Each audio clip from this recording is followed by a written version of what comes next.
আজকে দিনটি ছিল আমাদের বাড়ির জন্য খুবই স্পেশাল। বুদ্ধ পূর্ণিমার পুজো ছিল, তার সঙ্গে ছিল একটি চমকে দেওয়া সারপ্রাইজ। বেলায় পাশের বাড়ি কাকিমা উপহার দিল আমায় নতুন গোপু সোনা। একেবারেই ভাবিনি এমন কিছু পাবো।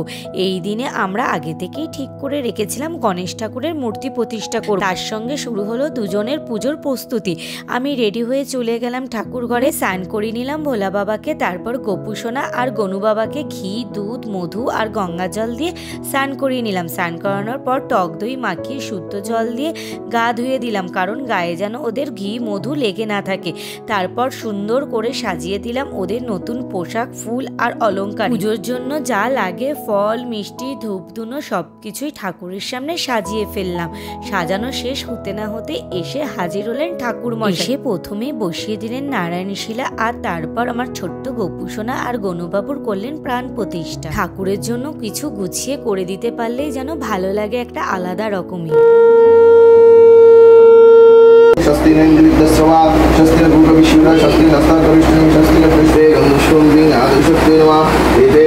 সবচেয়ে ভালো লাগার অংশটি হলো এই আরতিটা। তারপর আমরা তিনজন যারা উপোস করেছিলাম অঞ্জলি দিলাম মন ভরে। পুজো শেষ হতেই বিকেল হয়ে গেল, সবাই একে একে আসলো, সবাইকে প্রসাদ দিলাম। তারপর শুরু হলো গল্প, হাসি আর আড্ডা। শেষ করলাম আমার ছোট্ট গোপু সোনাকে নিজের হাতে ঘুম পাড়িয়ে। ভীষণ শান্তি আর ভালোবাসায় ভরা একটি দিন কাটলো আজ।